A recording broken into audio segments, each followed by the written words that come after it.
አርዕስተ ዜና።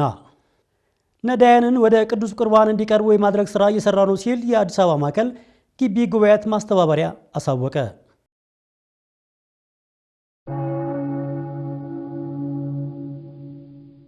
መምህር ዘላለም ወንድሙ የጀመራቸውን በጎ ስራዎች ለማስቀጠል እንደሚሰራ ተነገረ።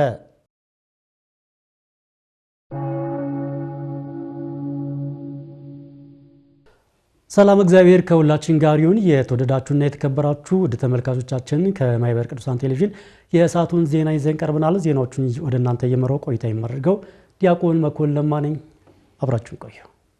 የአብይ ጾም 5ኛ ሳምንት የሆነውን ደብረ ዘይትን ስናከብር መድኃኒታችን ኢየሱስ ክርስቶስ ለሐዋርያቱ ያስተማሩን በማሰብ ሊሆን እንደሚገባ መምህራነ ቤተክርስቲያን ተናገሩ። ዕለቱን በማስመልከት ባልደረባችን ሀብቴ ብርሃኑ ተከታዩን ዘገባ አዘጋጅቶልናል። በያዝነው የአብይ ጾም በርካታ ሳምንታትን አሳልፈን 5ኛው ሳምንት ላይ ደርሰናል። በመሆኑም ይህንን ሳምንት ምዕመናን መልካም ስራዎችን በመስራት መዘከር አለባቸው ሲሉ መጋቢ አዲስ ናሁሰናይ አዲስ ገልጸዋል። ደብረ ዘይትን የምናስበው በወንጌል በቅዳሴ ስጋው ደሙን በመቀበል የታመሙ ሰዎች በመጠየቅ የታሰሩ ሰዎች በማስፈታት ችግረኛ የሆኑትን በአጠቃላይ በመርዳት በዚህን መልክ ወንጌል እየሰማን እያስቀደስን እየዘመርን እግዚአብሔር እያመሰግን እግዚአብሔር እያመለክን ማሰብ ነው። በዚህ መንገድ ነው ምዕመናን ደብረ ዘይትን ማሰብ ያለባቸው።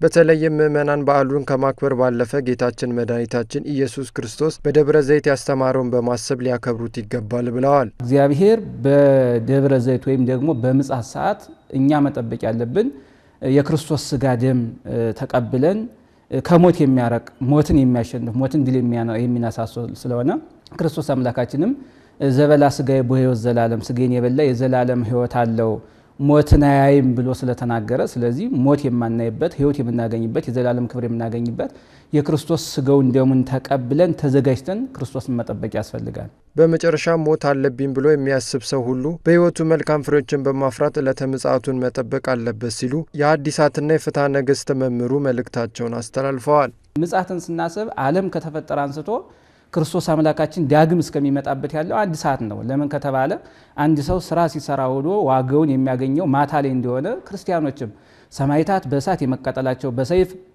የመቆረጣቸው፣ በድንጋይ የመወገራቸው፣ ተዘግዝቀው የመሰቀላቸው፣ አገር ጥለው የመሰደዳቸው፣ ነቢያትን በአጠቃላይ ሐዋርያትን በአጠቃላይ እንዲሁ ደግሞ ባይታውያን ድንጋይ ተንተርሰው ጤዛ ልሰው ድምፅ አራዊት ታግሰው የዚያን ሁሉ ዋጋ የሚያገኙት በምጽአት ስለሆነ፣ ስለዚህ ከቅዱሳን ጋር ለመቆም እንደ ቅዱሳን ዋጋችን ነቢየ እግዚአብሔር ልበ አምላክ ዳዊት እንደተናገረው ለሁሉ ለእያንዳንዱ እንደ ስራው መጠን ይከፍላል ብሎ ስለተናገረ ያን ጊዜ ዋጋችን የምናገኝበት ስለሆነ ዋጋ ለማግኘት ደግሞ በክብር ትንሣኤ ተነስተን ክርስቶስን መጠበቅ አለብን ነው።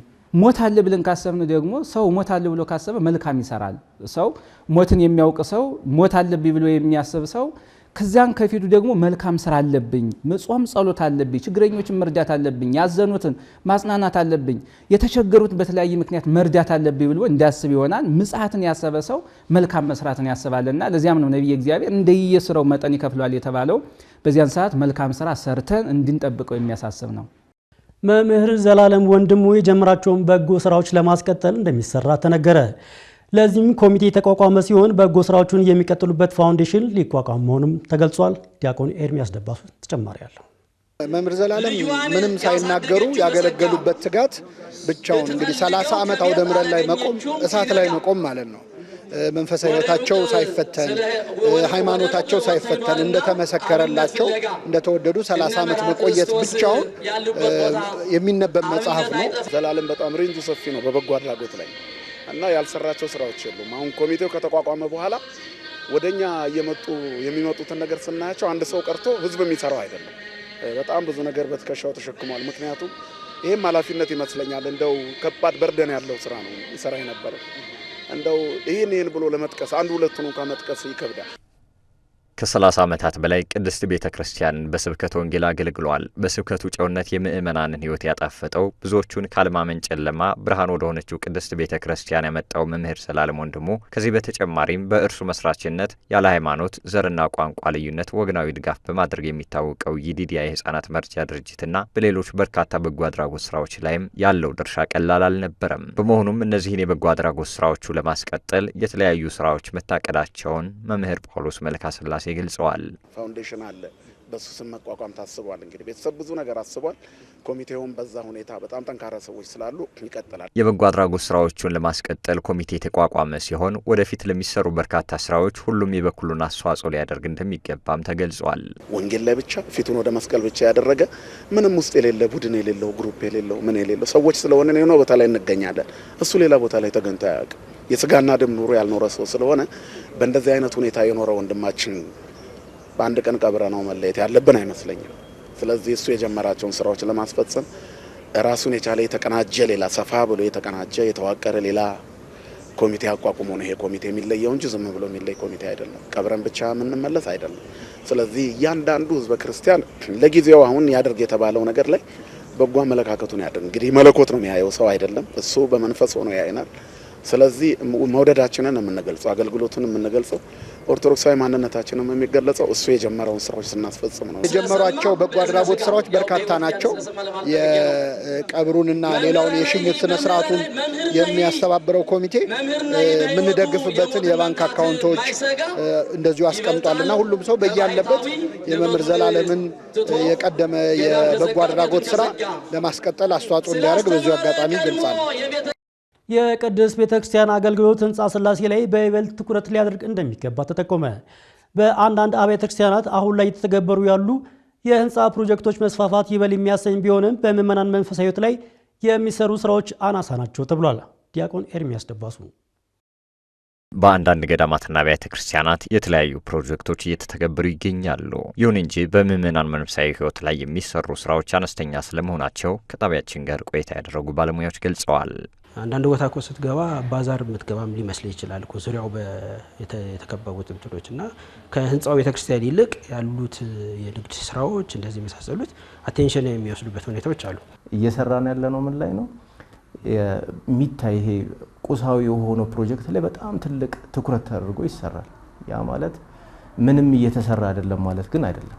በአብዛኛው ቁሳዊ ነገር ላይ ነው። ትልልቅ ካቴድራልን መገንባት ትልልቅ ምናልባት ሰው ላይ በቀጥታ ተጽዕኖ ላይ ፈጥሮ የሚችሉ ወይም ደግሞ ሰውን ቫልዩ ማያደርጉ ፕሮጀክቶች ይሰራሉ እያየናቸው ነው። በአንዳንድ ቦታዎች አሁን ላይ እየተተገበሩ ካሉ የህንፃ ቤተክርስቲያን ግንባታዎች ባሻገር ቤተክርስቲያንን ለማስቀጠል ሰዎች የሚታነጹበት የተለያዩ ስራዎች ላይ ማተኮር እንደሚገባም ባለሙያዎቹ ጠቁመዋል።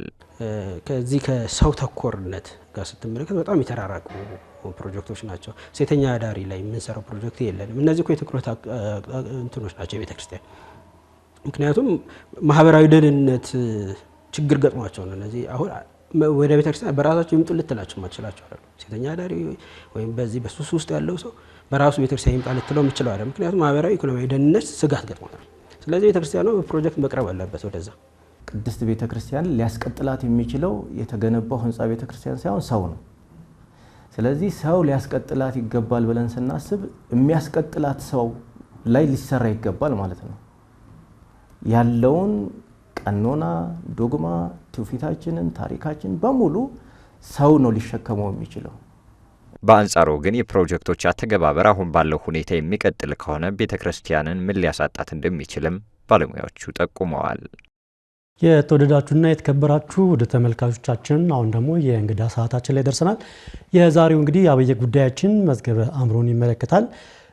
በማህበረ ቅዱሳን የአቅም ማጎልበቻ የጥናትና ምርምር ተቋም ውስጥ አገልጋይ የሆኑት ረዳት ፕሮፌሰር መስፍን መሰለ እዚሁ ከኛ ጋር ስቱዲዮ ይገኛሉ። ስለ መዝገበ አእምሮ አንዳንድ ነገሮችን እንነጋገራለን። ፕሮፌሰር እንኳን ደህና መጡ። እንኳን ደህና ቆያችሁ። ማህበረ ቅዱሳን መዝገበ አእምሮን መስራት ለምን አስፈለገው?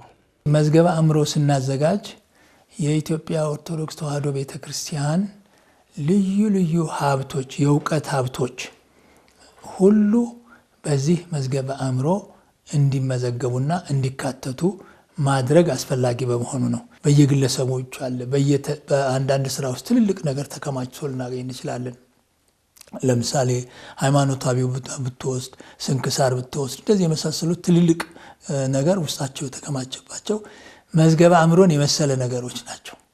ከዚያ ደግሞ ግለሰቦችም ደግሞ ከኢትዮጵያ ኦርቶዶክስ ተዋሕዶ ቤተክርስቲያን ጋር የተያያዙ ስራዎችን በግላቸው ይሰራሉ። የግለሰቦችን ታሪክ፣ የሊቀ ጳጳሳትን ታሪክ፣ ዜና የህይወት ታሪካቸውን እየጻፉ ያስቀመጡታል። ያንን ሁሉ ሰብስቦ በዚህ በመዝገበ አእምሮ ማስቀመጥ ሰው በቀላሉ እንዲያገኘው ለማድረግ ያስችላል።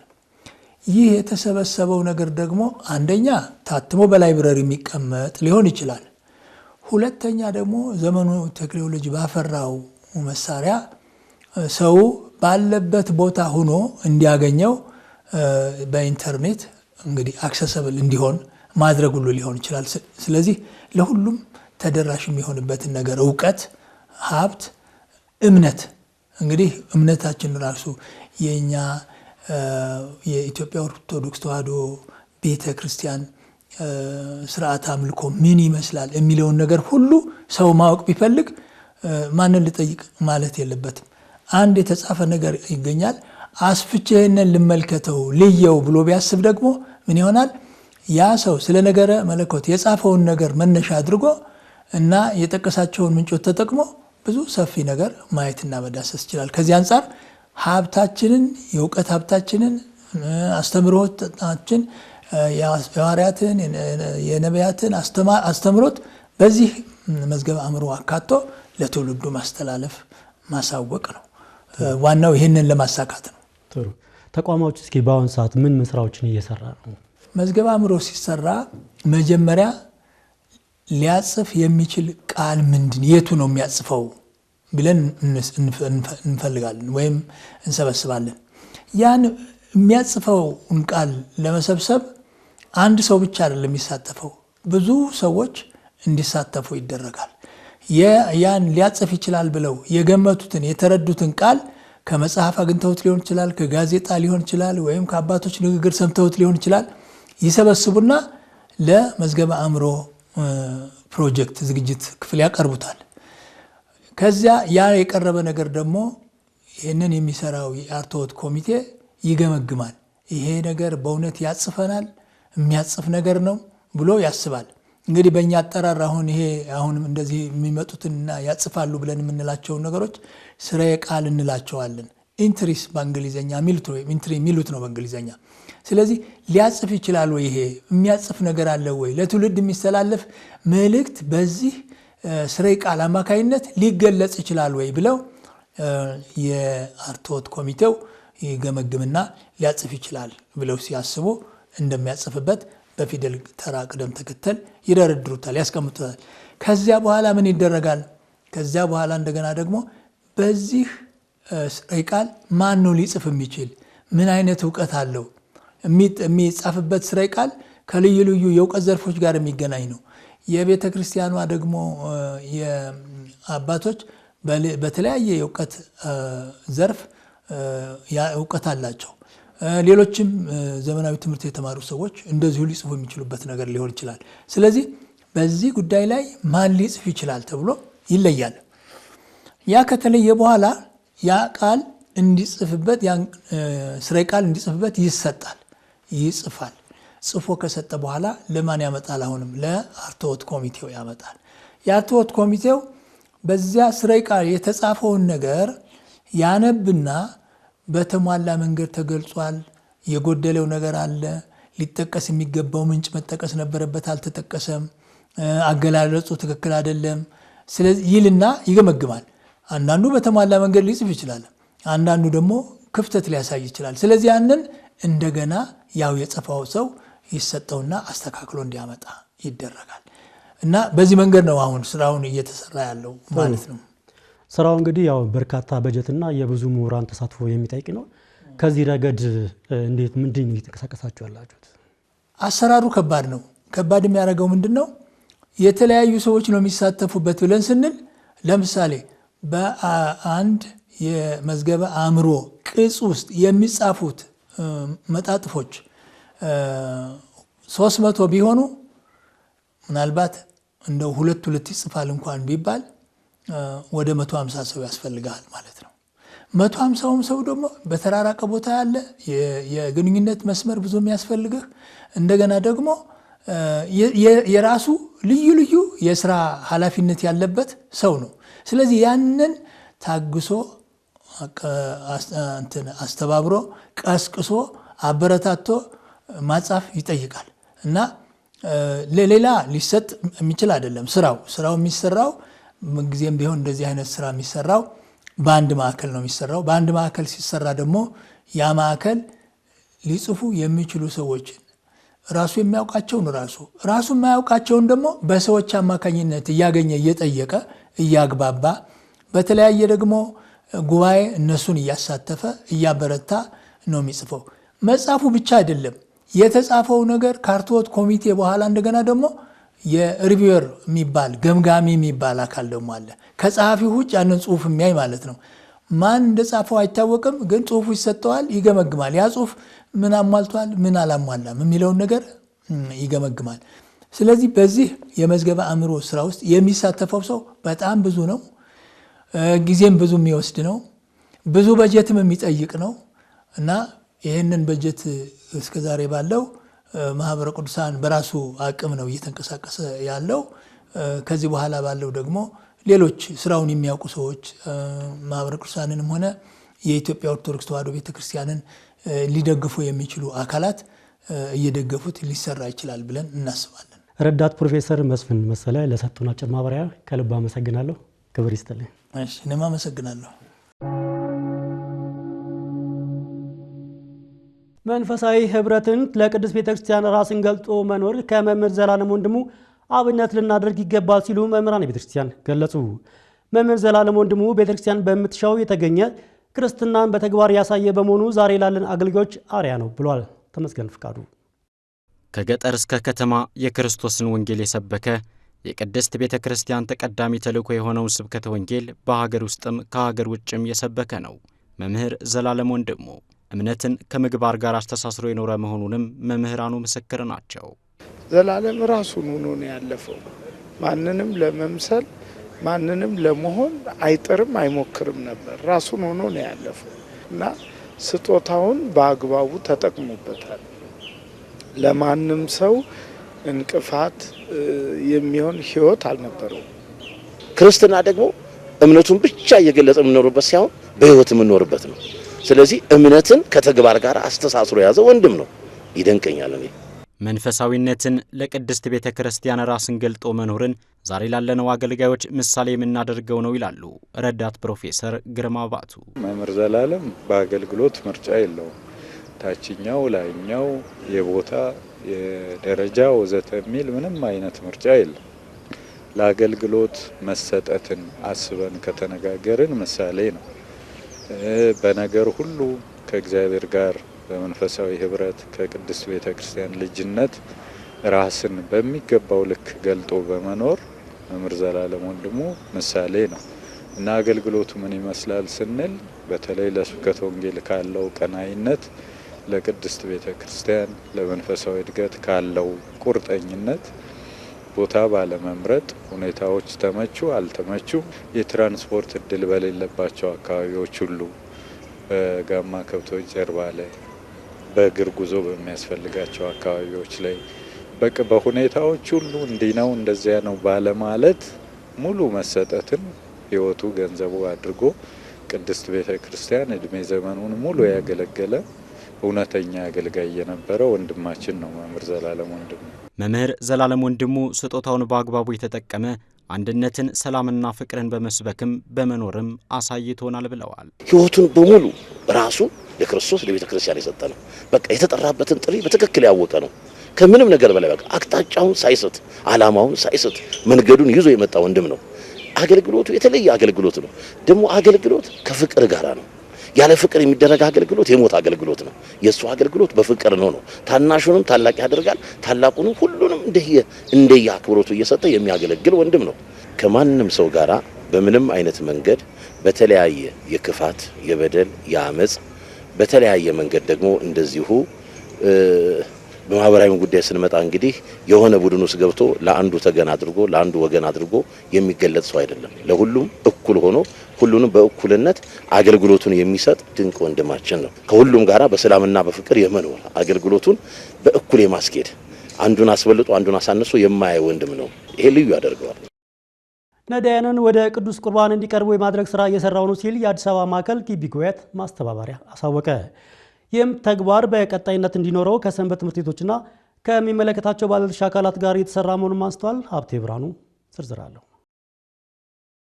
በማህበረ ቅዱሳን የአዲስ አበባ ማዕከል ግቢ ጉባኤያት ማስተባበሪያ ከምስካየ ኅዙናን መድኃኔዓለም ገዳም ተምሮ ማስተማር ሰንበት ትምህርት ቤት ጋር በመሆን ለሌሎች ሰንበት ትምህርት ቤቶች ተሞክሮ የሚሆን ስራ እየሰራ ይገኛል። በዚህም በሰንበት ትምህርት ቤቱ ከሚሰሩ የተለያዩ ተግባራት ውስጥ አንዱ የሚጠቀሰውን ነዳያንን ቅዱስ ቁርባን እንዲቀበሉ ማድረግ ነው። በዚህም ከአዲስ አበባ ማዕከል የማርቆስ ማስተባበሪያ ግቢ ጉባኤያት ጋር በመተባበር ከ115 በላይ ነዳያንና ልጆቻቸው ቅዱስ ቁርባን መቀበላቸውን የሰንበት ትምህርት ቤቱ የህፃናት ክፍል ተጠሪዎች ተናግረዋል። እነዚህ ህጻናቶች የፊልጶስ ልጆች ብለን እንጠራቸዋለን። እነዚህ የፊልጶስ ልጆች የተባሉት በተለያዩ በጎዳና ላይ የምናገኛቸው ከተለያዩ አቅጣጫ ተፈናቅለው የመጡ ህጻናት ወላጆችም ጨምሮ የሚቀበሉ አሉ።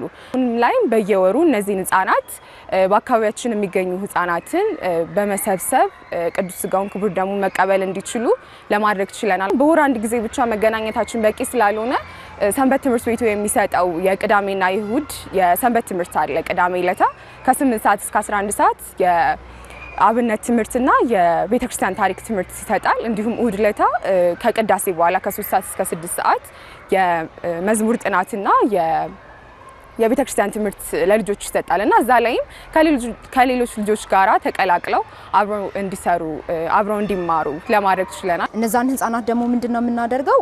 ሰንበት ትምህርት እንዲማሩ የጎዳና ህፃናቶች ናቸው። ጎዳና ላይ ማስቲካ ምናምን የሚሸጡ ልጆች ማለት ነው። እነዛን ህፃናት ከ6 ኪሎ ምስካየ ኅዙናን ሰንበት ትምህርት ቤት በር ላይ እስከ ሽሮ ሜዳ ነበረ ስኮፕ አድርገን የተነሳ ነው ማለት ነው። አሁን የተከበራችሁ ተመልካቾቻችን በዕለቱ ታስበው ከሚሉት ቅዱሳን መካከል ቅዱስ አቡነ አርከሌድስ ይገኝበታል። ታሪኩን ተከታትለን እንመለስ። ሀገራቸው ግብጽ ሲሆን ከ9 ቅዱሳን ቀጥሎ ወደ ሀገራችን ኢትዮጵያ እንደመጡ ይታወቃል። በዛሬው ዕለት በዓለ ዕረፍታቸው የሆነ አቡነ አርከሌድስ አቡነ ገብረ መንፈስ ቅዱስ በነበሩበት ጊዜ የነበሩት እኒህ ቅዱስ አባት ወደ ሀገራችን ከመጡ በኋላ ወሎ ውስጥ ያለችውን እጅግ ጥንታዊቷን ቸር ተክለ ማርያምን መስርተዋል። እጃቸውን ሲያጨበጭቡ 500 ርግቦች በአንድ ጊዜ ይሰበሰቡላቸው የነበሩት አቡነ አርከሌድስ እነርሱንም ወደ ፈለጉት ቅዱሳን መልእክታቸውን ይልኩ ነበር። በዚህ አስደናቂ ስራዎችም በቅዱሳን ዘንድ ትልቅ ክብር የነበራቸው ጻድቁ በመጨረሻ ወደ ምድረ ግብጽ ተመልሰው ከሰማዕታት ጋር ተሰይፈው በሰማዕትነት አርፈዋል። አምላከ ቅዱሳን ከቅዱሳኑ ምልጃና ጸሎት ያሳትፈን። የተወደዳችሁና የተከበራችሁ ውድ ተመልካቾቻችን የዜና ተዋሕዶ ጥንቅሮቻችንን የተከታተላችሁትን ይመስል ነበረ። ከቀሪው መርሃ ግብሮቻችን ጋር በጋራ ቆይታ እንድታደርጉ የጋበዝኩ በዚሁ ሰናበታለሁ። ሰላም።